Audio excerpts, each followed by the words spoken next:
Hey, good afternoon, everybody. Welcome to the Center Union School Board meeting. I'd like to call this meeting to order at 5:01. If we can start off with the roll call, please. Ms. Lopez? Aye. Mr. Patel? Aye. A windy aye. Yes. Ms. Turner? Here. Ms. Ariano? I'm here. Mr. Sandoval? Here. Okay, can you please stand for the Pledge of Allegiance? Ready? Begin. I pledge allegiance to the flag of the United States of America and to the republic which stands one nation under God, indivisible, with liberty and justice for all. Okay, moving on to item 1.3, approval of board agenda. If I can please get a motion to approve. Motion to approve? Second. Okay, roll call, please. Ms. Lopez? Aye. Mr. Patel? Aye, Captain. Ms. Turner? Aye. Ms. Ariano? Aye. Mr. Sandoval? Aye. Motion passes 5-0. Today on closed session, we have item 2.1, public employee appointment/employment dismissal under Government Code Section 54957. We have item 2.2, potential litigation under Government Code Section 54956.8 and 54956.9. Do we have any public comments regarding closed session items? No, we do not. Okay, can I get a motion to adjourn a closed session? Motion to adjourn? Okay, second, please. Aye. Second that. Ms. Lopez? Aye. Mr. Patel? Aye, Captain. Ms. Turner? Aye. Ms. Ariano? Aye. Mr. Sandoval? Aye. Motion passes 5-0. Okay, see everybody afterwards.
Hey, good afternoon. Welcome back. We're going to reconvene back into open session. During closed session, the board voted on a resolution. I had it here. 2023.02.22, resolution for release of probationary teachers for the following employee ID numbers. 123702, employee ID 160379, employee ID number 160675, employee ID number 160649, employee ID number 160549, employee ID number 160510, employee ID number 160653, employee ID number 160651, employee ID number 160616, employee ID number 160635, employee ID number 160567, employee ID number 160545, and employee ID number 160552. The vote was 5-0. The board also voted on resolution 23.02.07 regarding employee ID number 159696. Okay. Thank you. Now moving on to item 5.1, approval of consent agenda. If I can get a motion to approve item 5.2 to 5.5. Motion to approve? Second. Okay, roll call, please. Mr. Patel, Aye, Captain. Ms. Turner, Aye. Ms. Ariano, Aye. Mr. Sandoval. Aye. Motion passes 4-0. Thank you.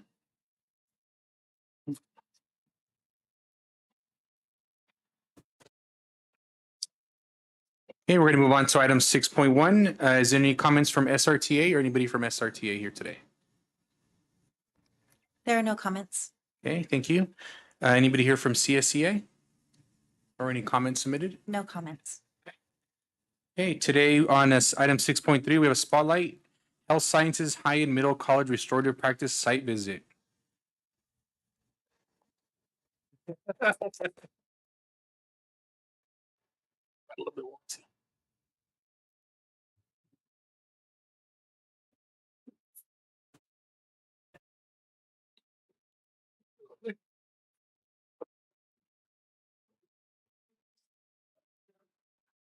You.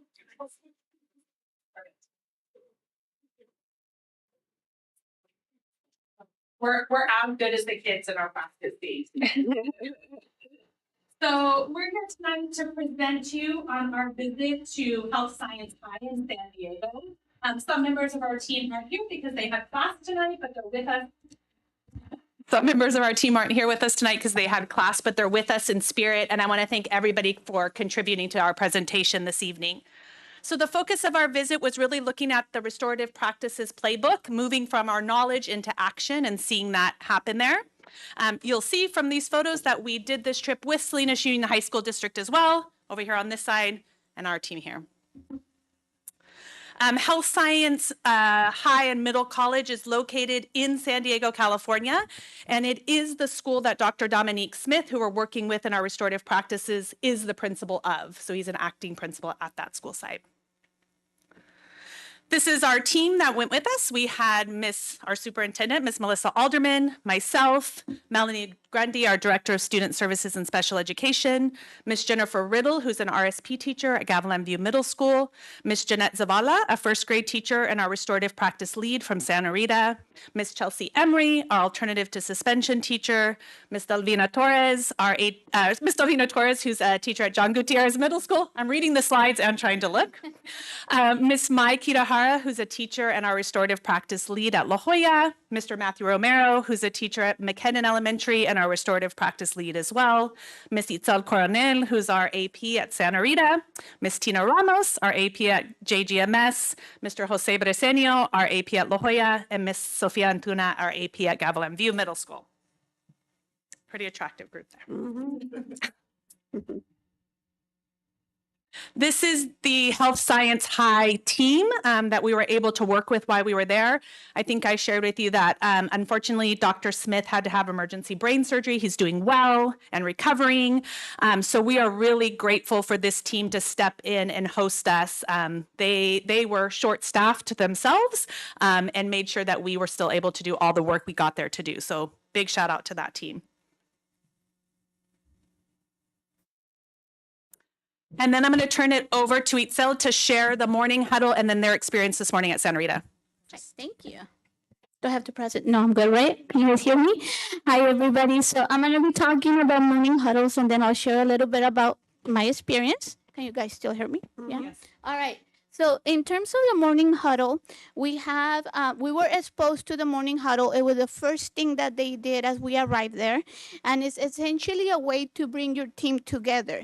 It's a meeting anywhere from 10 to 15 minutes, where the staff comes together with the goal of making sure that they check in with each other, that they go through their day, but that they also have a restorative circle, that they have a question where they get to collaborate and talk about a question, a circle as a group, and it allows them to do partner work. It allows them to collaborate in the morning.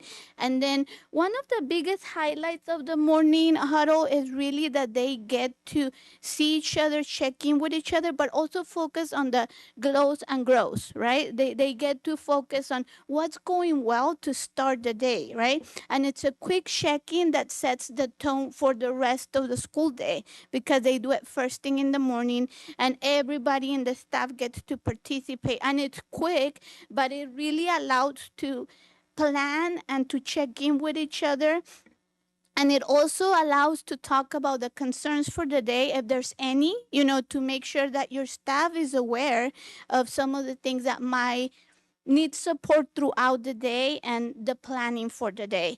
So in terms of the morning huddle, it was really nice to see them to have that. It was kind of like a quick staff meeting, but focus on that positive and focus, of course, on the restorative practices. So it was really nice to see that they use that huddle format in other aspects of the day that we're gonna discuss. And it was a great experience to actually see restorative practice being put into play and see that, that students are really receptive to them, but also the staff. The staff was really receptive to these huddles and they were looking forward to them.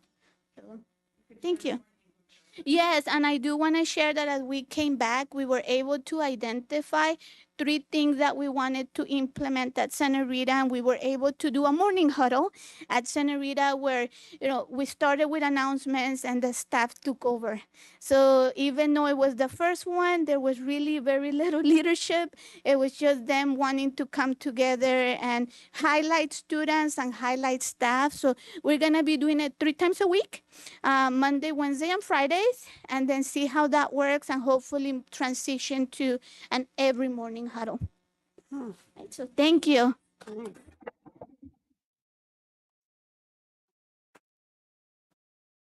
Good evening, everyone. Sorry. Good evening, everyone. Can you hear me okay? Okay, great. On our trip, we had an opportunity to watch a restorative huddle in practice. Here we have a restorative huddle. It was a meeting between admin, counselors, the RP facilitator to discuss student concerns. They brainstormed responses, ideas, how to help these students. One of the things that really stood out to me and to my colleagues was they all took accountability for different students. So they have this idea that they're all equals and they know what they are good at, what students they work well with. And it was always just, I will handle that situation or I will take that situation, which I thought was really, really nice. There was a note taker who took all the notes. They were standing the whole time as a huddle to keep the brevity, to keep the day flowing nicely. And all important information was shared between these staff members, and all staff members are welcome to join as needed. Another thing that I thought was very interesting was that every staff member on site has a mentor and mentee relationship between students. So students have someone to go to no matter what the situation is. They have someone on site who is looking out for them. And that's just a little bit about the restorative huddle. So thank you so much.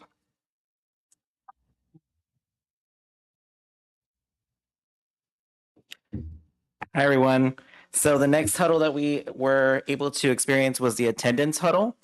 And here it's very similar to the restorative huddle where they are meeting together as a team of administrators. They do have their attendance clerk there as well to take notes, and they also have their counselor there as well. And what they do there is they discuss absenteeism, tardiness, parents that might need extra support. They are checking in with families. Administrators step up and say, I have the best relationship with that family, so I'm going to go ahead and give them a call. I'm going to be the one that makes the home visit as well. So it was great to see that. And then they also discussed when students who are arriving late, how they can respond to the students when they arrive late, making sure that it's not punitive, making sure that they ask them if they need anything so that they can help them to make sure to come to school on time the next day. They have these signs on the entrance area as well when the kids come in, where they are trying to inspire the kids to be there on time, also inspiring them to be with their attendance. So they have these prizes, and then they also are showing the attendance percentage of all the classes, just to make sure that everybody's held accountable, but that the students as well feel supported.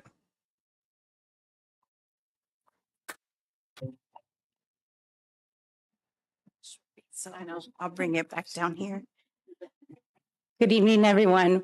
We had the fortune of witnessing and being a part of a professional learning community session with them. So the students don't start their school day until 8:30, but the teachers arrive at 7:30. And so directly after their morning huddle, they go into a professional learning community. And they have they meet with their content group twice a week for about 30 minutes every morning. And so they're able to collaborate, kind of troubleshoot things, get input from their colleagues on Mondays and Fridays. On Tuesdays and Thursdays, they have what they call collective efficacy cycle. And these are 9-week cycles. And the teachers propose what those subjects should be.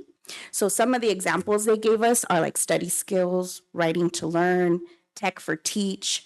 And then at the end of every 9-week cycle, they have an event that's called a World Cafe. And this is where they get to then share with the rest of the staff what that 9-week experience was. And they get to showcase kind of the outcome of that cycle. We also asked them about professional development. So at the beginning of every school year, they have an entire week just dedicated to professional development before students arrive on campus. And then they have 2-day weekend staff retreats twice a year. And that's just a great time for them to build, do team building, do their strategic planning. It was very evident from being around their staff that they have a good relationship with each other. So I believe this format has really shaped that. And then in addition, throughout the entire school year, the first Friday of every month is a half day. The students, because it's a middle college, have an internship that they go to. So the teachers stay back on campus and they have professional development once a month for that half day. And so these are just some of the topics here that they discuss on those Fridays. Thank you.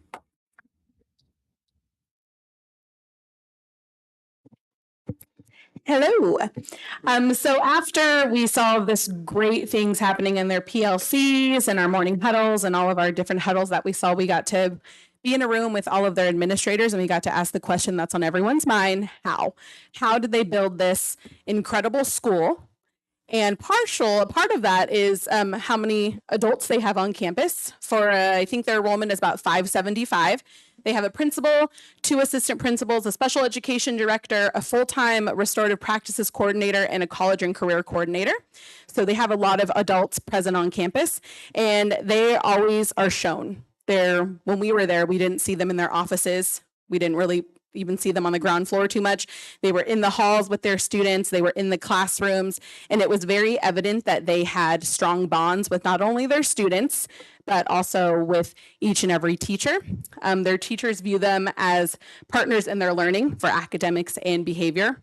And I think the biggest takeaway for me personally was that they, like anything, we're starting on our journey. When they started on their journey as a school, they visited restorative practices schools that already had then these practices in place. And they took what they could and they said, this can work for our site, this can't work for our site. Which is that what a lot of us are going to do as well with our schools. And it takes a lot of patience and a lot of learning.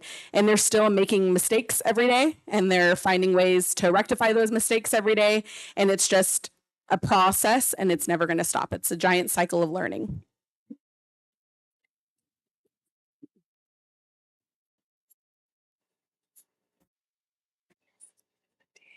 So we also had the opportunity to walk around the school and do a learning walk. This was really, really interesting because when I came back, a lot of people were asking me to describe the school, and I had a hard time describing it.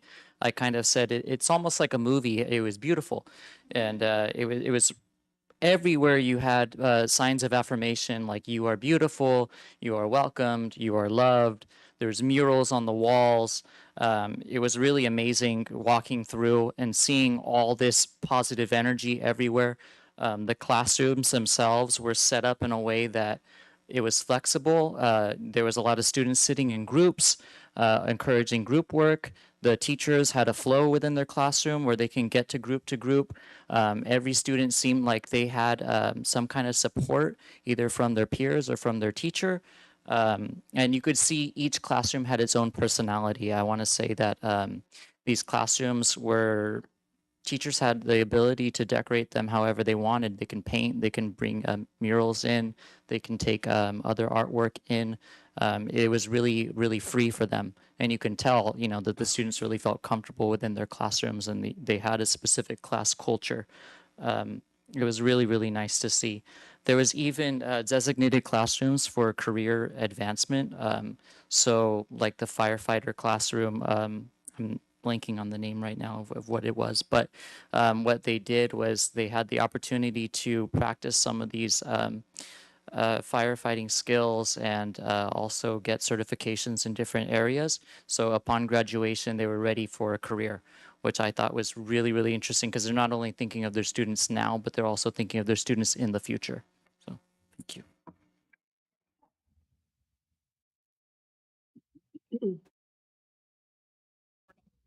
Oh, go ahead. No, this is yours. We're not doing. Okay. Sorry, confusion.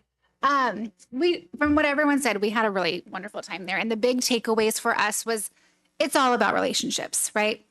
The relationships between the staffs were really evident. They got along really well. The relationship with the students. Everyone there had someone they could look up to. There was the mentor and mentee program where every adult on campus was assigned groups of students and they cycled through each year. But it was just such a vibe, such a presence when you walked on that campus. You knew from the morning huddle to the end of the day that the people there liked to be there, right? They just wanted to be there. And that relationship is a huge part of restorative practice. That's all of it right there is the relationship. The other takeaway is about the environment, right?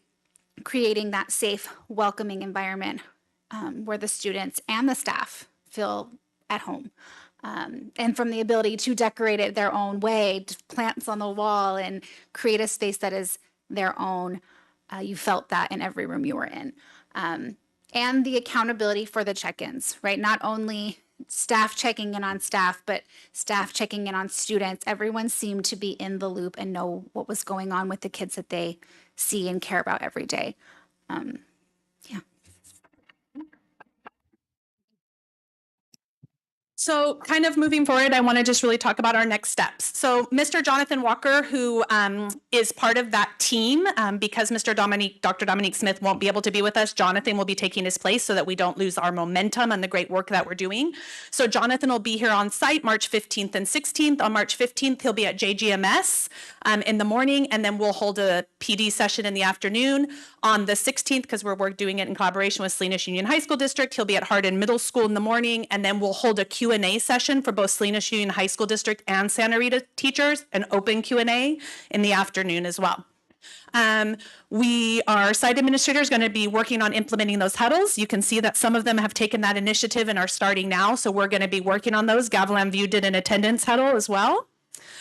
We are going to be working with Salinas Union High School District to put together a school climate conference, in which that'll happen before the start of the school year, and we'll be inviting both districts as well as surrounding districts to attend. And then we are going to have our RP leads who are here, and those that couldn't join us are going to be attending the Practicing Caring Classrooms and receive that certification, which is part of the Restorative Practice Playbook and Dr. Dominique Smith's work. And then they'll come back and be able to train at all of our sites around that caring classroom. Okay, the next part, get your tissues ready because it's all the time. Okay. It's a little hard to follow. So this is a student interview portion of the tour that we were on, and it was really nice to see the varied backgrounds of these students that presented for us that day. We were in a room after the panel Q&A with the admin or the administrative staff and teachers, and then the students came in. The first student, his name is Anthony. He's a senior. He's going to be going off to Sacramento State in the fall of 24. This next year, he's looking to do that. He has been at the school since he was a freshman.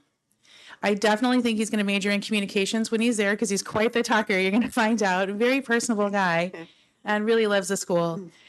His favorite thing about being at the high school is that he was able to get the support from the teachers that he needed to correct the faults that he made through his educational process. The next person is Worley. He's a sophomore. He has a very different background from Anthony. He actually is first generation Honduran. And so he's living in, I think it's Citrus Heights is where he lives in San Diego. And he is currently in the reentry process. He was a person that came in from a background of violence. He's, I think, the only male in his family, and his sisters are living in the home with him along with his mother, who is single. He was in the school, but then was removed and is now trying to regain his footing back in the process here because he realizes how valuable it is to be here. And his quote that he said that he appreciates about the school is that he didn't like his emotions at first, but he learned to open up later. And our last presenter is Soweto. She's a junior and she's a high achiever. Great personality, great girl, very positive attitude. And her background is Muslim, of Muslim faith. But she said being at the school here made her feel safe. She wasn't singled out. She wasn't targeted. And the teachers had already been very supportive of her. And she said, if anything, when being a student in the process or being a student at the school is that students just want to be seen. They want to be seen and they want to feel the education that they're involved in. So there we go. Live interviews.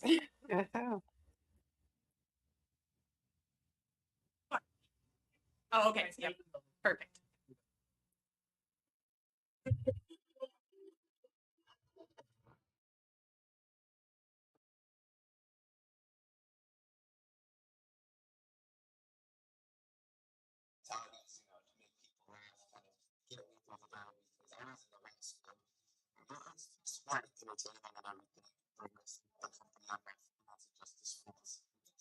Like Arne said, I am pretty good. I was a straight A student, but now I'm just trying to get through.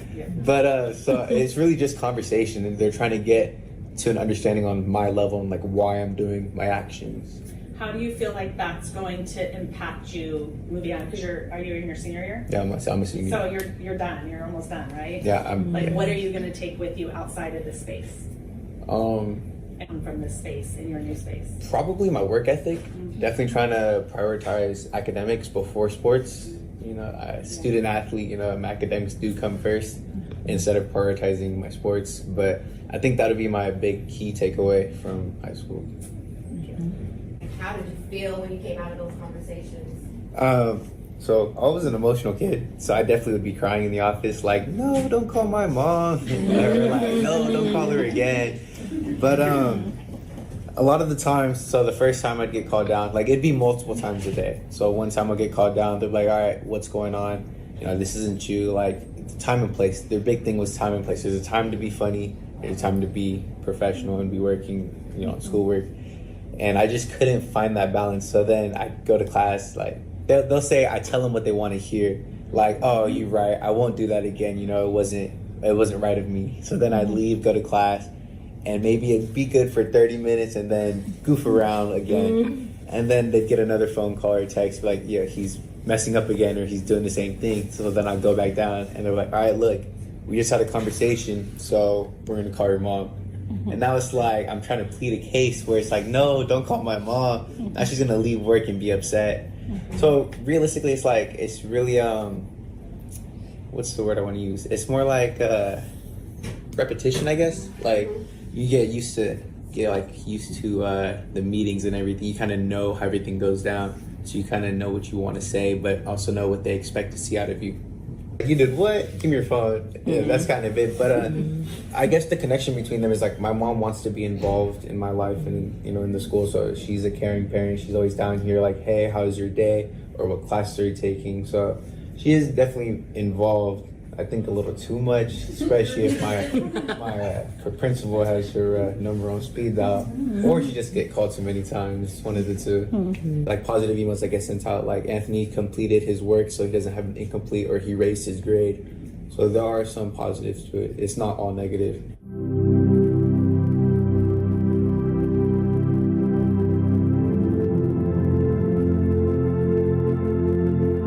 Hi, my name is Wardy. I went through some troubles in school and outside of school, bad influences, and it just caught me up with gang-related trouble. And they're trying to help me out, get out of it, and helping me at school get my grades up, trying to do something else than just be a part of that life.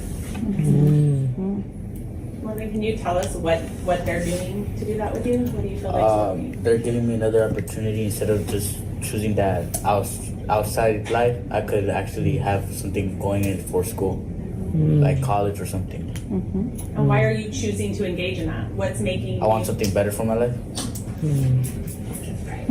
Treating any other student like one of their kids.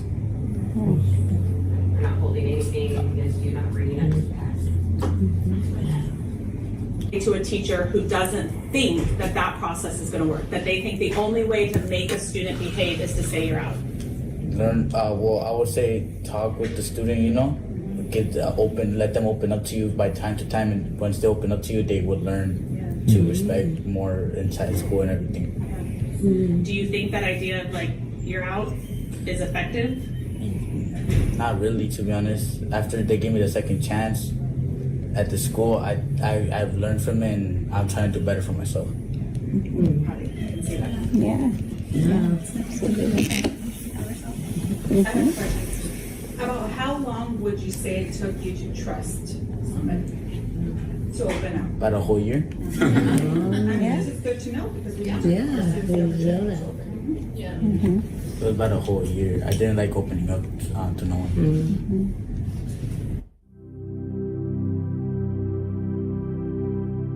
They're just kind of looking around and checking it out. I'm Miss Torres. I'm Mrs. Kitahara. Mrs. Kitahara. We take internships, and today I'm going to be taking Drug and Society. They're going to the hospital, right? Today? Wow. Not today, but they're in the Already. hospital. Wow. Already? So as sophomores, you're doing, and juniors, wow. So they're really getting out there. Freshmen go there. Yeah. Awesome.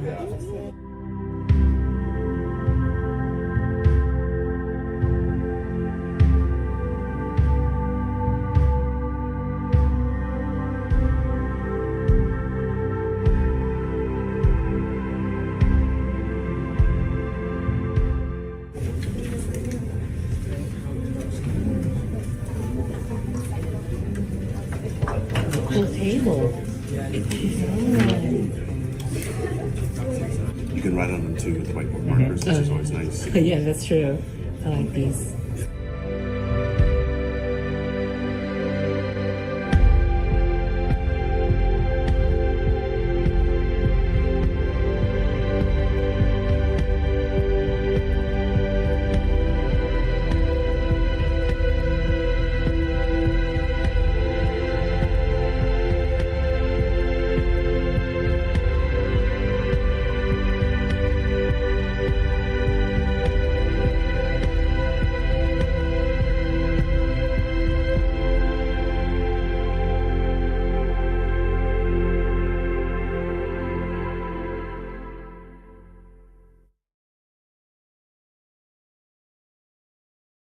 She's not here. She's in class.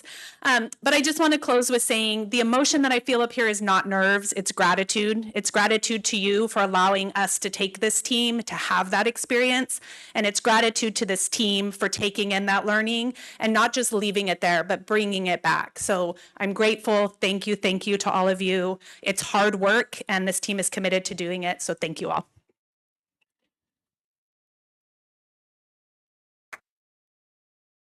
Thank you very much. It was a great presentation. Before the board has comments, does any of you have anything else you guys want to add from your, besides what you guys said up there? No? You know, as a teacher myself, there was a couple of ideas in that I really loved. The morning huddle, if you will, between the entire staff and just dedicated with a positive thought, sharing concerns, I thought was phenomenal, and the other thing I saw was, staff going off on the weekends, on retreats, and that I thought was awesome, as well as the fact that they did PD for a week prior to school starting, a whole week. So I mean, those are the 3 or 4 things I got from their presentation. I totally am excited about. So thank you, and thank you for bringing that back. Questions or comments from the rest of the board? Well, I just think that it was fabulous that you all had the opportunity to go to this. Was a high school, and it was. I personally, I wish I was back in the classroom again. After watching this, it just seems like a lot of positive energy, and thank you for some of you or all of you. Eventually, will bring it into your schools. And I just think it's an amazing trip that you all took. So thank you. Okay. Yeah, no, thank you for, I think it's pretty exciting stuff, that stuff they're doing over there. I think is, makes me think about, I think when you do anything in life, when you do it with purpose, I think that's what makes a difference. And the takeaway I learned from when you guys were doing your presentation and from what I share there is like, they do education like with a purpose. I mean, to get there at 7:30, to have your huddles, to have this, to make the connections, it's like you almost have to kind of keep everybody engaged continuously and just say, hey, like, we're going to have purpose when we do this, as opposed to it's like our job and kind of going through the motions of what we do every year and stuff. So I think that was a big takeaway for myself. I think for me, is just kind of talking with Admin to see what next steps are and how we're going to, I guess, slowly make that trajectory. One of the interesting questions I noticed for the presentation is they asked the student, how long did it take you to trust? And he said a year. And when I was in college, I worked at a teen center or youth center and very low income, very tough kids. And I remember we had this middle school kid in. He would do everything he could to sabotage whatever was going on, like continuously. I mean, he was almost like when he was looking, he would look to see what we're working on, and he'd be like, "What could I do to mess things up?" And I remember talking to some staff members and some people, and they would be like, "Man, he's going nowhere," you know. And I remember, I think it took about a year, and one day a light switch on him, and then he became the most helpful kid. He went from what can I do to sabotage it to what can I do to help you out? And now he'd come to the center and be like, hey, Jacob, what can I help you with today? Versus before, I remember talking to their staff, they would think like, this kid is never going to change. So I think when that kid went up there, I think it was a good reminder to, to let, I know it's tough to be in the grind with as teachers and administration every day with discipline. And at times we think this kid's never going to change, never going to grow. But I think if we do give up on those kids, then that's what happens. They're never going to change. So thank you all for taking time away from your families, and stuff to go out there and bring that back. And it also shows your dedication that this is kind of above what you really normally do. So thank you. And just want to applaud you again. Thank you.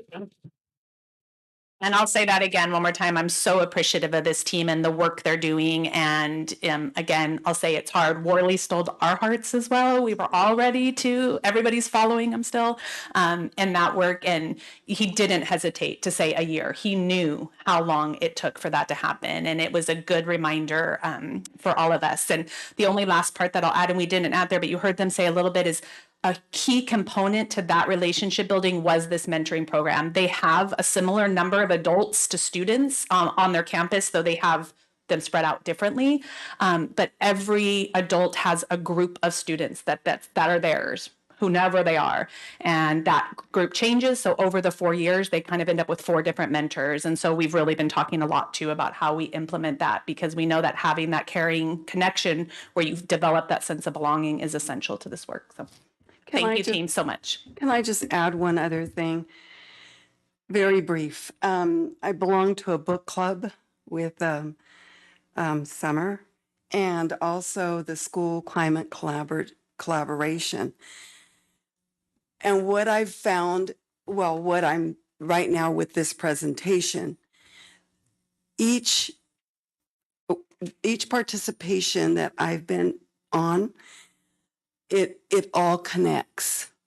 It really connects, because that book is really, really good. And and there's the other piece that you sent me for the school climate, and I've been reading it, and I'll tell you, it all connects. So I appreciate you guys for doing what you, I applaud you, and I give you a lot of kudos. So, but this right here really connects. So, and you guys will probably see it later. Thank you. Thank you. You guys are free to go unless Yeah, you I know. really want to.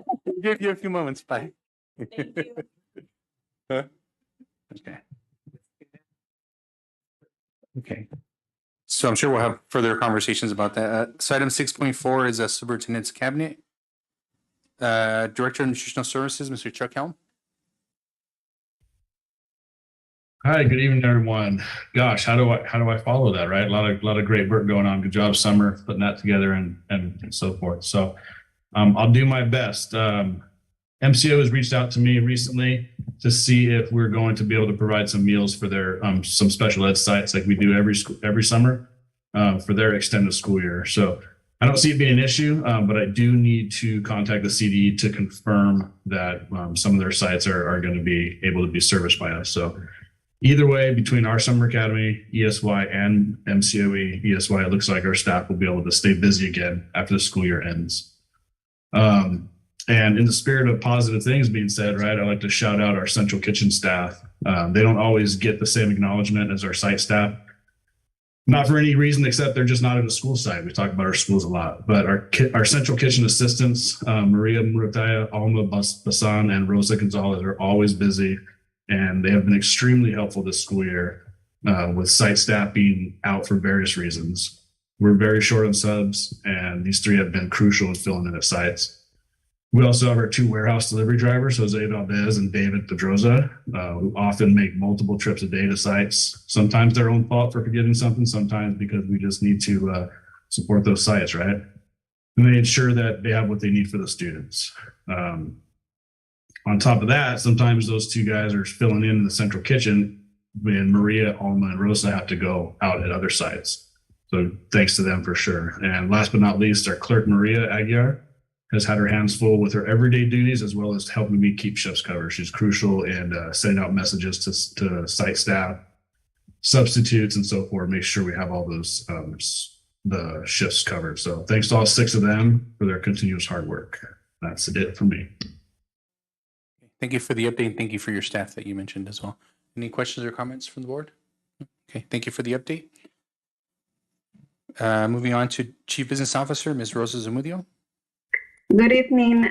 So this week we've been pretty busy. I've been working with Bond Counsel, just getting all documentation ready. And for the next steps, you're going to see a resolution coming up.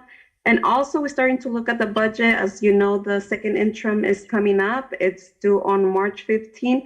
So this week, next week, and the following week, we're just going to be really busy working on budget development.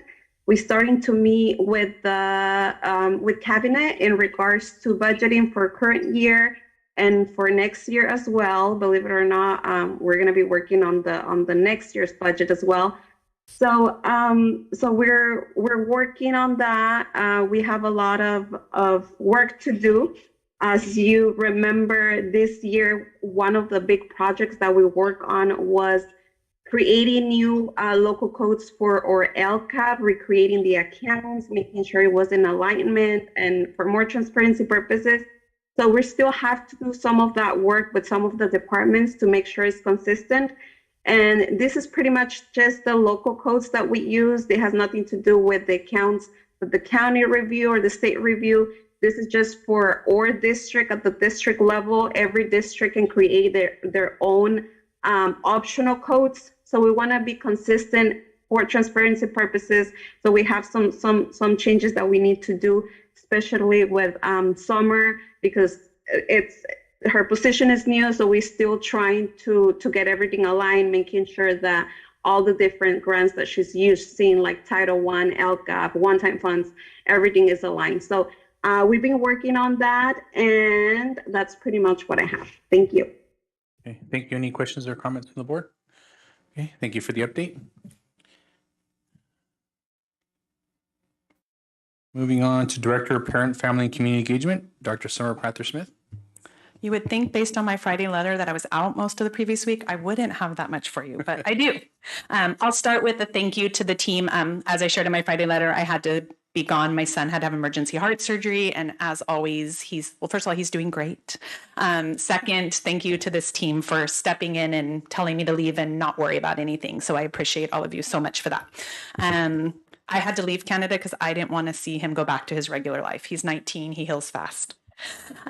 So a few announcements. We're going to be taking 500 students to Black History, 8th graders from our 2 middle schools to Black History the Musical this Friday at the Golden State Theater in Monterey. Thank you to Salinas City for stepping in for a bus for us when one of our charters fell through. So some kids have to ride on a regular school bus, but that's okay. So we're really excited to do that on Friday afternoon. And we have our School Climate Collaborative coming up as well on Friday. I brought a couple of the handouts. If you're on School Climate Collaborative, you've gotten these, but I feel like they're really important as well. So the first is an article or a section of a book, which is called Connections Over Compliance. Amazing book. I recommend it. We're going to be getting it for our admin team as well. But this is one section from that. And as Elva kind of shared, it really builds on the work we're doing.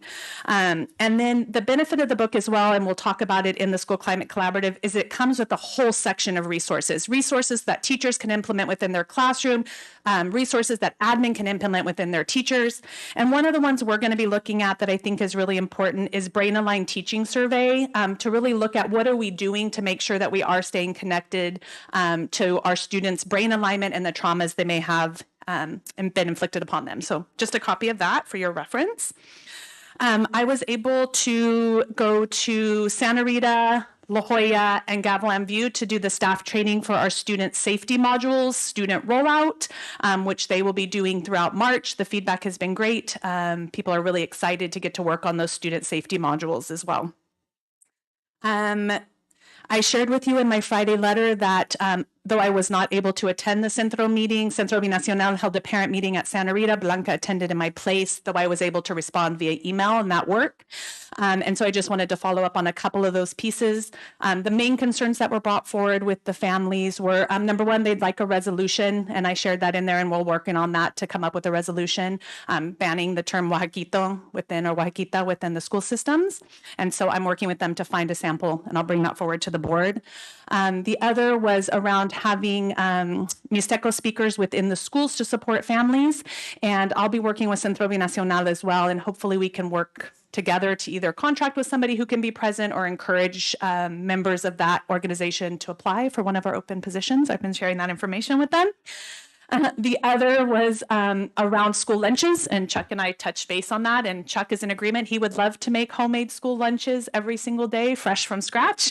Unfortunately, due to supply demands and staffing, it's just not possible at this time. But we're going to continue to hear some ways that we can help families as well. And then the last was really around, and we've heard it several times, around safety crossing streets in those major areas. And we did talk with families about the reality of where our jurisdiction ends. And Mr. Andrew Sandoval will be joining us at our next community meeting to kind of support through that city perspective. So that's going to be on next Thursday, whatever that date is, March something. So Andrew will be there. He'll share the Safe Routes to School plan, as well as be there to help us brainstorm solutions. So I'm excited about that. We have a Kid Power training on Friday, a virtual Kid Power training focused on having difficult conversations with children. And we are hosting a COVID, flu, I think it's monkeypox, like 4 vaccine clinic at Santa Rita, not this Saturday, but the following Saturday. And we have one a month scheduled out through June so that we can still have that service available to our community. Thank you. Okay, questions or comments from the board? And I'll probably be at that meeting as well. That Andrea mentioned it to me as well. Okay, thank you. Moving on to Director of Curriculum and Instruction, Ms. Donna Coney.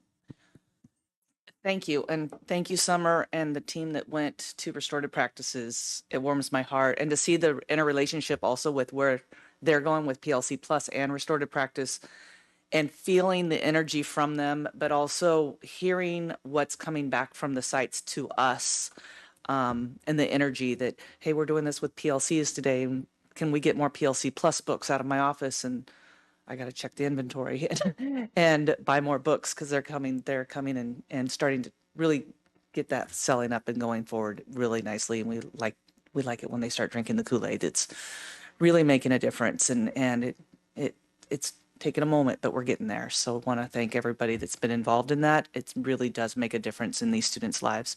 We're working on building Summer Academy, and we'll be recruiting those teachers here in the coming couple weeks, and working on the curriculum and what those interventions look like with Summer Academy. I think in March, we're going to present some of that and what that's going to look like with the intervention outlines and what's been happening already and what we want to move forward with. So that'll be exciting. I have a couple presentations about with math curriculum, and then also the LCAP mid-year update that I'll be presenting later tonight.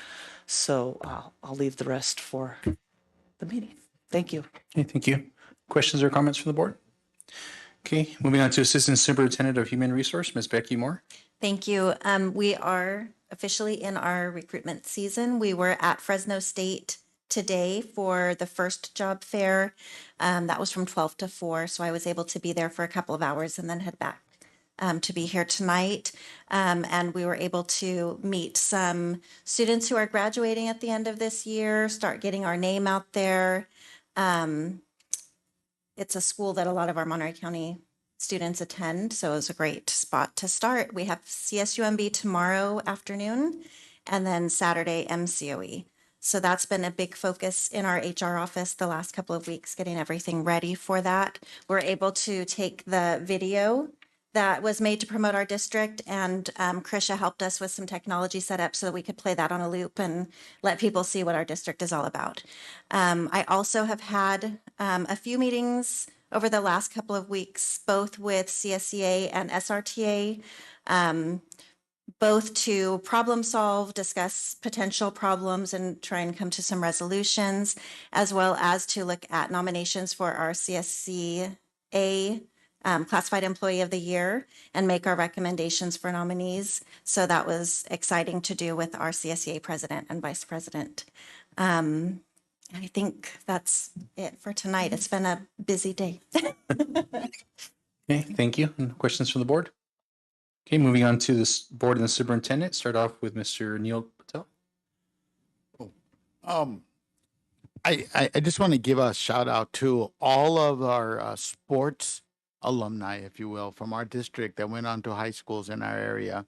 I think I would agree. When you see high school sports and you see our former students from our district participating and excelling and seeing so many championships, it was just phenomenal. Having said that, I got 2 shout outs. One to Alisal High School. Every single sport in winter, boys and girls, basketball, wrestling, soccer, all won championships. Wow. First time in school history. That blew me away. My second shout out is to a lot of our students for the Rancho San Juan female soccer team. They are competing right now in CCS, so I'm very supportive of the program as well. So I just had 2 major shout outs. Having said that, Alisal soccer is tonight at 7, so I might be decking out a little early, but just to let you know, I am supportive of the agenda. I didn't see anything on there that I would object to. So having said that, thank you. Thank you, Mr. Patel. You're gonna do me or no? Yeah. Okay. Miss Sarah Turner. I'll wait till we talk about the dinner later today. Okay, Miss Elva Ariano. So I saw a link there to join the LCAP. So I did. I figured, okay, I'm going to probably hear it twice, but I wanted to see the online. So I went on, and there were 28 participants, and I was very impressed with that because it's hard to get parents and staff and teachers, to come in to listen. But you did a wonderful job. And Mr. Alberto, he did a great job at translating too. So that really excited me because it was in both languages. And so, and there was a lot, I saw some parents that were very much involved. And I was happy with that. So I'm going to hear it again, but that's fine. I just wanted to join in last night. And so thank you. Thank you very much. We're looking to move our LCAP parent advisory to be in person and stream it, similar to what we've done with the DLAC. And so we can have that parent community engagement in person so Alberto and I have been working on an idea for that for the April LCAP meeting. Oh, that's awesome. That's great to hear the in-person. Yeah. Thank you. Okay. I don't have too much to report myself. So move on to Superintendent Elverin. Want to thank Summer. She didn't mention it. There are a lot of other topics going on. Summer held our parent town hall for our safety modules that are going to roll out with students. We worked with our site principals and our school sites to schedule it. So this spring, our students are going to, it's modules 1 and 2 for middle school and module 1 for our elementary students. So Summer went into staff meetings at all of our site to go through the training of that. Because we got it so late, we're not going to be able to feasibly, push out all of our modules. And this is through our partnership with Kimball and Associates. And so I don't know if you were able to attend that, but it's age appropriate. And it's not the old school structure where students are, running from a mock shooter and those things. It's really focused on situational awareness and how you're reporting things that you're seeing and knowing where that you will go.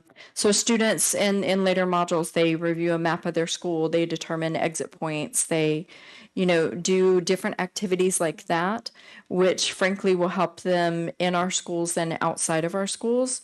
It is a blessed thing that we have a team that is able to put this kind of thing together for our students. And it is also a terrible thing that we have to do this for our students. And so I want to thank Kimball's team and the educators who helped put together the student modules, as well as Summer for bringing that in and getting our staff ready to do that. Teachers have been really receptive to it. Some of our teachers have said, can I do the next module? And we said, yes, you can definitely do the next module. Our intent in working with curriculum instruction as well for planning out the first days of school for the next school year is we'll embed that so that students will go through all the modules as part of the start of the school year. And then as students come to us throughout the year, we'll do the makeup plan for them as well. Okay. Any questions or comments from the board? Okay, thank you. Before we move on, just for the public record, I did notice that one of the resolutions, I didn't read it correctly when I was reporting it out. When we came out of closed session, the board voted on resolution 23.02.06 regarding the release of temporary probationary teachers. The vote was 5-0. Okay, moving on to 7.1. Do we have any public comments regarding non-agenda items? No, we do not.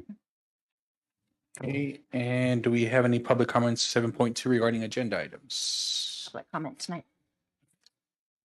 Moving on to item 8.1, approval of Form J13, request for allowance of attendance due to emergency conditions.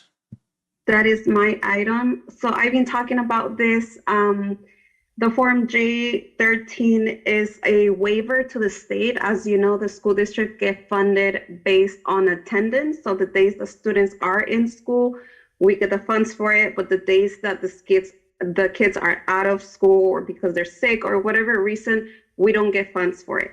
So as you know, on January 12 and 13, we had all the school sites closed due to the bad weather, the flooding, and the power outages and the road closures.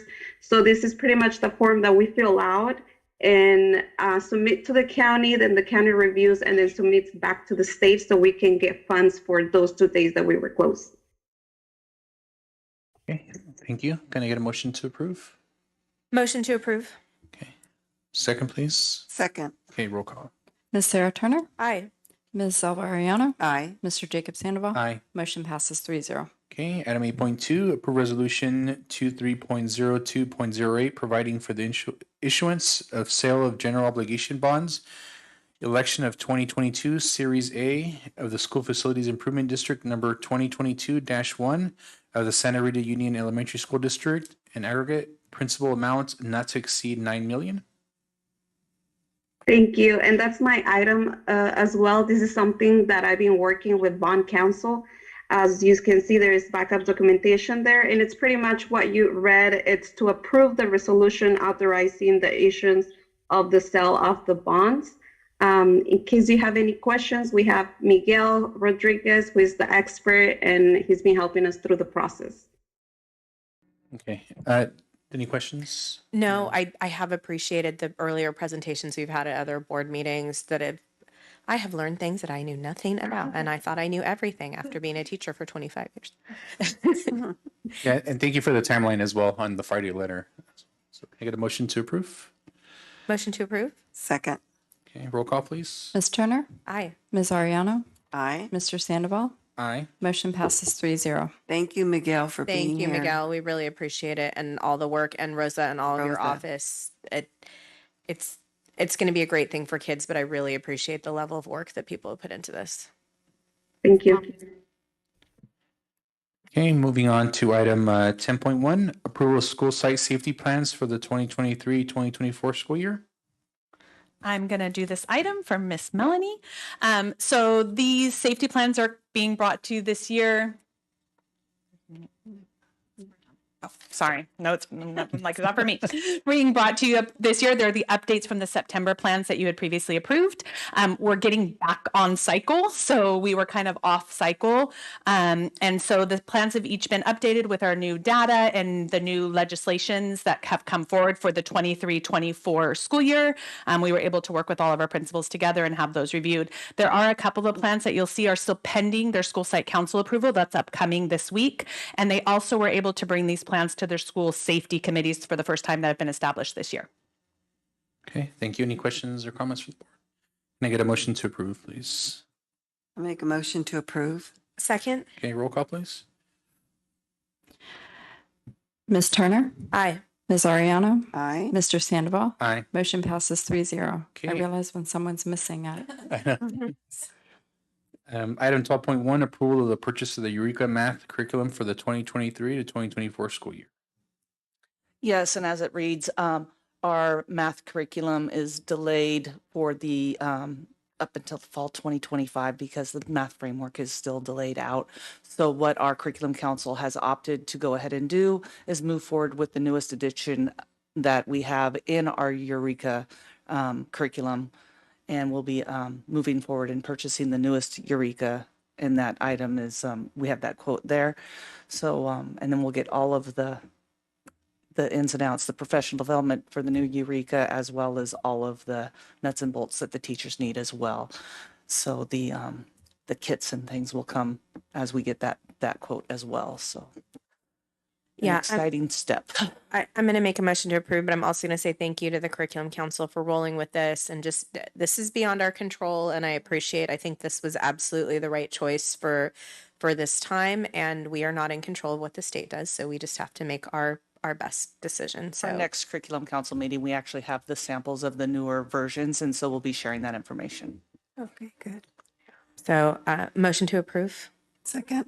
Okay, and just really quick, so the delay is for pretty much what the state is going to come up with as far as what they want the companies to have in their The programs. state timeline of the frameworks are all been pushed out. Wow, That- 2025. Yeah. That's correct. Like the curriculum companies can't even produce anything right now because California has not given them a document to say, like, this is what you must include. This is what we want it to look like. And my understanding is really it's primarily a high school problem. It's not actually an elementary and middle school problem, but it is a framework that goes from pre-K to through 12. So they need to have one framework and they don't have it. Speaking with Eureka too, they said that many of their other districts are doing the same exact thing. They're just going with the newer version. Okay, thank you. Roll call, please. Ms. Turner? Aye. Ms. Ariano? Aye. Mr. Sandoval? Aye. Motion passes 3-0. Okay, item 12.2 is an informational item regarding the 2022 to 2023 mid-year LCAP update presentation. Yes, thank you. I will quickly, I'll just present from here. This is our mid-year LCAP presentation. Again, I did this last night with Mr. Ramirez, and we had a nice attendance. We will be referring our funding, our one-time grants, and looking at the metrics and the updates about the metrics.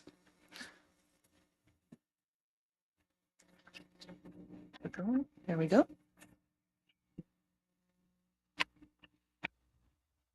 Can you guys do it? All right. Again, we've gone over our 4 goals. We have the 4 goals. Goal 1, all students will have access to rigorous instruction provided by highly qualified teachers, supported by highly effective leadership with appropriate resources. Goal 2, all students will achieve academic proficiency through appropriate classroom placement, including strategic groupings for effective classroom-based interventions to support full access to the Common Core state standards, rigorous instruction, and social-emotional supports. And goal 3, to significantly increase parent and community engagement, to inspire them to be actively involved in preparing their students to be college and career ready, and to reduce chronic absenteeism. Goal 4, we added last year, cultivating a safe, inclusive, restorative environment within all schools and classrooms with a focus on equity, anti-racism, anti-bias at the core of the whole child support. So the funding balance, this is where LCAP funds are distributed to the needs of the LCAP goals and actions to support student growth and achievement. Board adopted last year was 9.4 million, and that's where our expenditures and encumbered expenditures are at as of this month. The ending fund balance, increased funding at the ending fund balance of the LCAP is used to support other one-time expenditures in the LCAP aligned to the goals and actions. And we are starting to spend down some of that ending fund balance and working on making sure that is spent aligned to the LCAP.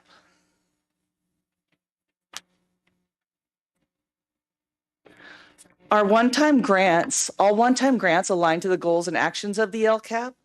Also, all one-time grants are spent in accordance with the goals and actions of those grants. Last year, we had the 3 one-time grants come our way, the SR3 Extending Learning Opportunity Grant and the Educator Effectiveness. And we are spending those very nicely and keeping track of those. Part of the ending Extended Learning Opportunity Grant needs to be spent by September 2023. And Rose and I have been looking at that with Debbie and making sure that we are on track for that, as well as the rest of them. And the ESSER and the Extended Learning Opportunity is a very nice grant for our summer academy this year. That's true. Some of the key components that have come out will be reviewed and updated and revised in the upcoming 23-24 LCAP. I'm so excited about this. LCAP metrics and action items, if they have not been very effective, all districts are allowed now to revise and update. Some of our metrics are older than what we need, and some of them are not as effective as they could be, so we will be looking at them very intimately. All action items must have a metric that is measurable. LCAP must include a focus goal for any school or student group receiving the lowest performance level on one or more of the indicators of the dashboard in which we presented it at the board workshop, the dashboard. And we have 2 schools, Gavilan View and Santa Rita, attending the PLN Professional Learning Network due to that. So we will set that up as a goal and action item in the LCAP coming up. Proposition 28 that came through in November The allocation for that will be added to the 23-24 LCAP. Our district will create an added action item and metric for Proposition 28 in the LCAP. We've got quite a few questions that I've asked the county, and some other districts have also asked the county to answer for us. And once we have those answers, we'll have more clarity of what that looks like. Not to need to read all the metrics, because I think we're going to revise quite a few of them, but we are on track on the current metrics that we have. We have the 4 metrics here for LCAP Goal 1, and again, it aligns to Williams compliance, classroom walkthroughs, making sure that we are fully implementing a curriculum and teachers are delivering daily and integrated and designated ELD as required by law. Continuing with Goal 1, examples of professional development continuing. Our new teachers are receiving their professional development on a monthly basis. We are working on the LPAC and ready for the SBAC currently, and also making sure we complete 95% of our iReady benchmark, so we have that data going forward positively, and making sure that our character education is being implemented across 6 schools throughout the Character Counts program and or other socio-emotional learning programs that our counselors are working on. And with Goal 2, again, we have quite a few metrics that we'll be re-evaluating. For example, the 100% of our students have access to instructional materials aligned to the Common Core state standards. The quantitative and qualitative metrics will be reevaluating and making sure that they are measurable in both ways. PLC, restorative practices, and PBIS and professional development is continuing to be provided throughout the district, making sure we have those intervention programs and social emotional supports available for all students. And one of our very happy goals that we always focus on, we talked about at the board workshop, is making sure that our iReady data and our benchmarks and our SBACs, we're really celebrating those students that are reaching standards grade level at the standards at the grade level, and also those that are below grade level, celebrating those that are growing and making progress to grade level standards, and celebrating those students and show what you know parties for those making growth across all grades in the district.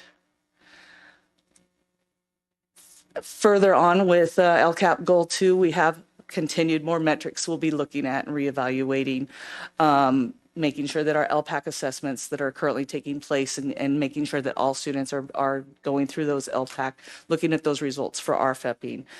Our alternate to suspension program demonstrating positive impact this year has been amazing. Our middle schools have diverse electives on the master schedule with STEM classes across that schedule as well. Looking at Goal 3, attendance rosters, we have parent workshops and classes going on as Summer has elaborated on. Our family resource centers are moving nicely at John Gutierrez Middle School, Santa Rita Elementary, and McKinnon.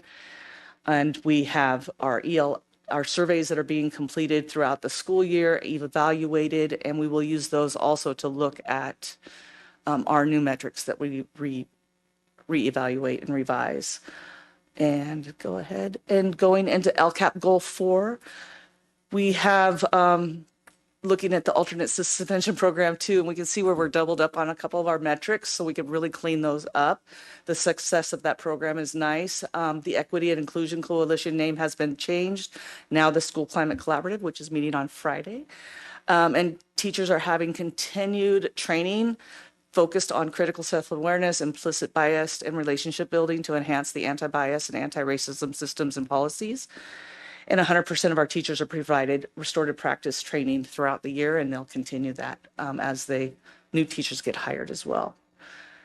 Continuing with Goal 4, just generally saying we are increasing our services continuing throughout the year for our students and our teachers, and the youth mental health first aid was very successful, and I'd like to see that going forward. And then also character ed presentations from our counselors in classrooms, social emotional learning activities, our murals, and classroom walkthroughs, seeing the positivity in PBIS moving forward. Oh, back one.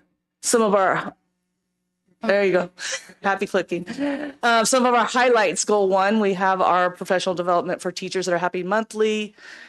We have the active crisis training that's been happening district-wide and the comprehensive safety analysis that we made sure and moved forward with. Enhanced technology in the boardroom and our professional development room. Our new EL specialist at Santa Rita Elementary has just gone on the ground running and with our students. PLC Plus training is already enriching our PLC process and leaping that forward with leaps and bounds. Athletics has restarted at the elementary schools and field trips are busy field trips. Avid's been reinvigorated. We'll be sending more to the Summer Avid Institute at the end of June. Again, our murals, we have family liaisons that are really doing well, and they're amazing. Our cafecitos have themed presentations and consistent attendance. Under Goal 4, our school climate collaborative meetings again, youth mental health first aid, community human service partnership. There's so many things that we could celebrate. These are just some spotlight action items that we celebrate today. Our next steps, we're looking at the assessment results of the surveys, assess those, revise matrix as needed, look at our expenditures. Rosa, thank you for your team and helping us looking at those at a more intimate level with all of our departments, and continue to engage with our educational partners, bring them into the building and then also live feed, and engage, inform, receive input throughout the next coming months so we can build the 23-24 LCAP. Next meeting is April 18th, and want to thank you all and the audience if they were attending. Appreciate it. Okay. Any questions, comments from the board? I just had two comments. One, I'm grateful for the creation of Goal 4 and the way that we're putting that into effect. When we were discussing adding Goal 4, I went to my family, I went to my neighbors and said, parents, like, what do you think? And they were like, oh no, we need that. So I loved that there was nobody saying, why are we doing that? It was everybody saying, yes, that's absolutely the way that we want to go. So I'm grateful for that. And then I'm also grateful for the responsiveness. Just in the time that I've been on the board, there's stuff that we've dropped because we were like, you know what, we tried to go that way. That wasn't, the best use of our money. We're going this other way. And that's exactly what should be happening. Like we're not doing these things to do something. We're doing things to be effective and to find the best use of our resources. So I'm grateful for all the work that's headed that way. I just want to say thank you, thank you, thank you. I can't thank you enough. All of you, everybody, because this is a collaboration of everybody working together. It's a lot of work, lots of work. I even last night when I was looking at, it's just, I could see all of you, mentally working at your own little pace, and it's just amazing how, but I do want to say that Santa Rita Union School District is the little district that can and does. I love that. So thank you, everybody. Thank you. Yeah, I just want to echo that and just say thank you as well.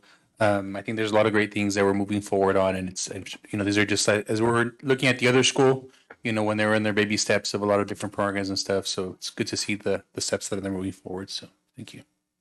Thank you. Okay, moving on to item 13.1. It's a discussion item regarding MCSBA annual dinner.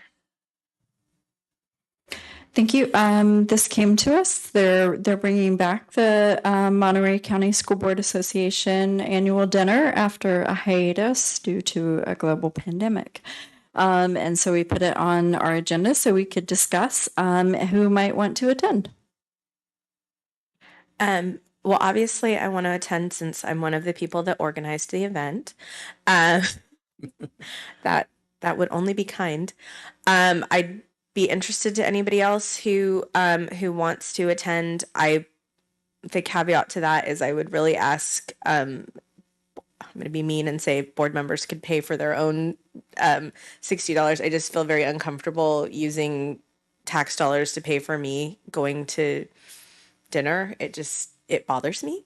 The cost was something that we really explored, making it as inexpensive as possible.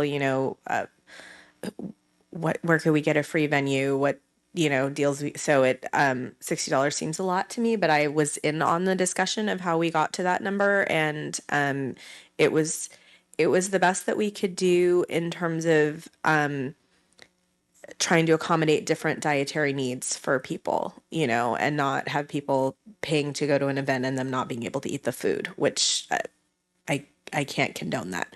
So, anyway, if there's other people that would like to attend with me, I would be grateful for guests. I think I would attend myself.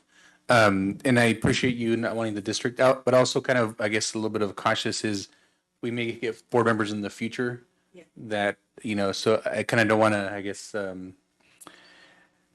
have the thing where we say taxpayers, because I think as elected officials, we go to a lot of different events and stuff, and we want to encourage attendance. And, if we were to get board members that, telling your spouse, hey, I have to attend something that I'm volunteering for and still paying $60 to go for it. So I definitely had to sign up as well, just so we can kind of keep that as a thing in the future. Yeah. No, thank you for that. I don't want people to feel like they can't go because they can't, afford to pay for it. I would be happy to go if superintendents are welcome, or is it just? They absolutely are. Yeah, and I'm sure there'll be other superintendents that are attending. Yeah, and the reason I bring that up is I've been watching now that Andrew's on the city council, there's, I think, all these conferences that people go to oftentimes, and it's like we dedicate our time and stuff, and then it's like a lot of times getting us to cover the costs and stuff. But I see your sentiment as far as, I always try to do the same thing as well. So yeah. So do we register online? Is there a link or? My understanding is that there is supposed to be an online way. There's a link? There's Okay. yeah. Okay. Yeah. Okay. Amy, Awesome. Amy can register. Okay. Okay, perfect. Thank you for bringing it, Sarah, and thank you for Yeah. being involved in that and putting that together and stuff. It's good to have our school district represented there, so. I would like to say that I've attended these dinners for many, many years, and I do want to go. So this is on March 30th. But I do want to make a comment, that I think $60, yeah, I totally agree with you. However, I also think, don't we have a discretionary fund for board members? And also, we gave up a long, long time ago with good faith our stipend, monthly stipend. And I don't know, I just feel that, I totally agree with Sarah, but I just feel that, we should have to use some of that discretionary. Rosa sent me a text message that we do have a small discretionary account that is not tied to taxpayer dollars that we could use to offset this. Okay. Okay. Okay. So, I mean, that's my comment. Okay. Just to let you know. Thanks. Okay, cool. So we have a lot of people going, which Yeah, is awesome. no, That's awesome. it's great. And there has been a lot of discussion within the committee where we're going to go with this in the future. In other words, are we going to do something like in future years, maybe having like an event that honors South County and then, and the next year Salinas, the next year the Peninsula kind of thing, but for the first post-COVID attempt, we're trying to be as inclusive as possible. And then, and the reason that Salinas was picked is they felt like it was geographically the most central for people to come to. And Hartnell gives us the facility for free, so that, lowers cost. So we'll see going forward how it changes, but I'm excited that it's getting off the ground at all. And I do find that the meetings with different school board members are excellent, just having discussions across the county about what's happening at different schools. It's really a worthwhile group. Awesome. Okay, thank you. Moving on to item 14.1, our next regular board meeting will take place March 8th, 2023. And do we have any suggested future board items? It was already mentioned by Donna, but just talking about what's going to be happening with Summer Academy Thank you. Okay.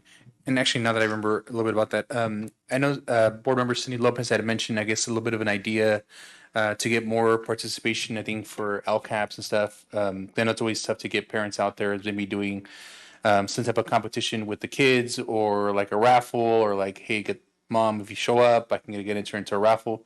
So maybe something, because I know, I mean, even when I see 30 show up, that's like awesome because that's so tough to get parents, but maybe something to look forward in the future.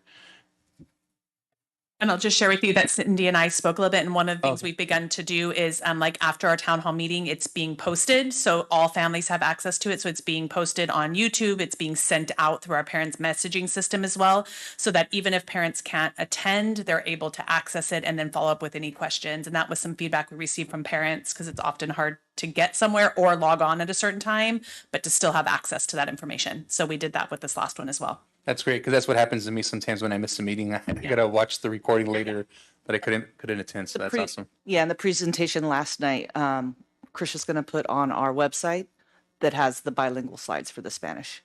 So it has both the English and the Spanish slides for last night's presentation.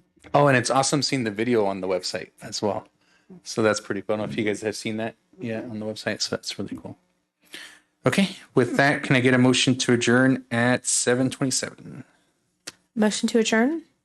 Second. Okay, roll call. Ms. Turner? Aye. Ms. Ariano? Aye. Mr. Sandoval? Aye. Motion passes 3-0. Okay, thank you, everybody.